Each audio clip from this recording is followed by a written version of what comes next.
We've been working on a series of emails that often go back to around 1998, 1997, 1996. This is the first that I've seen amongst this group from this early. This is back all the way to 1990, as we can see right there in their return path. And this is going to be from Stanford, one of the premier research institutes in the world. And we're reading their emails here, guys. And so we can see, again, that this is heavily revolving around artificial intelligence. I mean, that's the primary premise of which they're operating. And today, we've been inundated with commercials and all types of things in the media about AI. Of course, this is now 30 years old, and this shows a heavy aspect of compartmentalization, which many of these individuals probably had no idea what they were a part of designing and, helping to implement on the global level, because it's so compartmentalized. But they were working on this stuff way back when. And so I just wanted to kind of get a reading of this and show how far down it goes. I haven't looked over this yet. And so it's interesting because this does not show the shadow network, but it's still from a different network. And so, these are back doors. This thing is a remnant of an older system, essentially, is what it is. And there's all these different things that they use for intrusion detection systems today. And the one thing that is the ultimate hacking tool is being able to look into these formats with your pineal function. And as odd as that might sound to people, that's the way that this network has been designed. And I can assure you that the people that were implementing this technology understood how pineal function and the higher self essentially was connected to that, and how we could access information through that. And predominantly what the system was designed to do was to interface with our pineal function through the fiber optic technology. And I'll be getting into that a little bit more in some other videos, because we need to talk about how quantum physics is such a part of the fiber optic network. Anytime we have light, which is what fiber optics is. I mean, you have a glass tube with photons carrying information through them as light that then become waves, okay, in the tower network. And these waves are then propagated into the environment. They come through our perception and our devices, and then they go back to the towers. It's a relay system, and they become light all over again. That, by definition, is quantum in nature. Anytime you have light becoming a wave, this is the basis of what quantum physics is all about. And so I just found this. This is my first time to read this.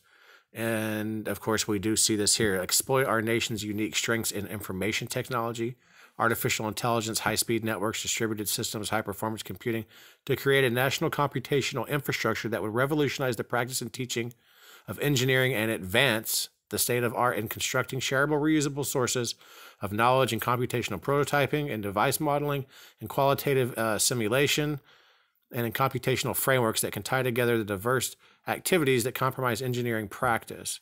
And so that puts the context into a lot of the stuff that we're talking about with these ultimately simulation models that interface with our consciousness. These are the basis of what artificial timeline generation is about. And if that sounds nutty, we can go back to the testimonies of people like Andrew Basiago. And we'll be doing this in more detail, and we'll have some visuals here for you and all this, but just let me back up and relate some things to you about Project Pegasus. And one of the things that Andrew Basiago describes as one of the modalities of quantum access that he experienced as a child is the chronovisor technology, in which he relates some information that came to him that he did not witness, but that he understood by talking to his father and so on, that there were two Vatican musicologists that were studying the healing properties of Gregorian chants with specialized microphones that were splitting the signals, and something that one of the priest's sons had a pet name. One of these priests had a pet name for his son, essentially. I think My Little Zucchini is what Andy related in his testimonial.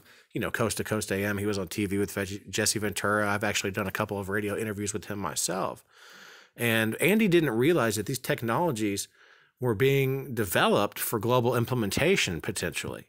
And the whole agenda had extra dimensional aspects to it. And Pegasus was largely something that could identify your life path and manipulate that based with AI technology that could manipulate life paths of people. And that's a very important thing. And of course, in the analogous model of what we use as security classifications, the flight of Pegasus in the deepest antiquity is the immortality of the human soul through multiple lifetimes. That's how the Greeks perceived the flight of Pegasus, and that's the context in which the project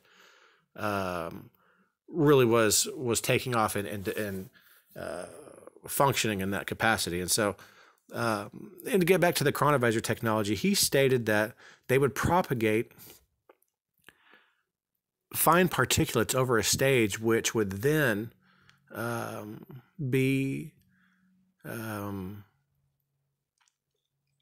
the ideal medium in which these holograms could be propagated into. There was an octagonal array of bismuth crystals there that would have a lensing effect in the laboratory that would create traversable holograms that were paradoxical in the sense that they could be traversed outside the parameters of the stage in which they were propagated on. So I hope that makes sense. Go listen to his testimony about that. The thing with this is that when we first noticed the atmospheric spraying agenda, we noticed that these ideal medium to propagate these holograms into was the same medium that was first identified in this chemdrilling agenda. The atmospheric spraying agenda identified barium, strontium, and aluminum oxide. Okay, those are the ideal mediums in which to propagate holograms into, according to none other than DARPA themselves. And so this reveals another element of compartmentalization. And why are they spraying this stuff everywhere in conjunction with this? And is there an interface point between our pineal function to create these experiential realities that are artificial in nature? Yes. Why would they do this? What is the point behind this? It gets into energetic feeding, and it's a big ball of wax that we're going to have to unravel, and relating that to this is difficult. But we can see all the way back to 1990 that these guys are thinking about different aspects of this system with AI and even avionics and other stuff here. And so interesting. We've got names, we've got numbers, we've got all this stuff. And what in the world are we doing reading these guys' emails? So I just thought that would be interesting. And I'm going to go ahead and share it and get it out of here, guys. But that's all I can tell you right now. That's all I can tell you.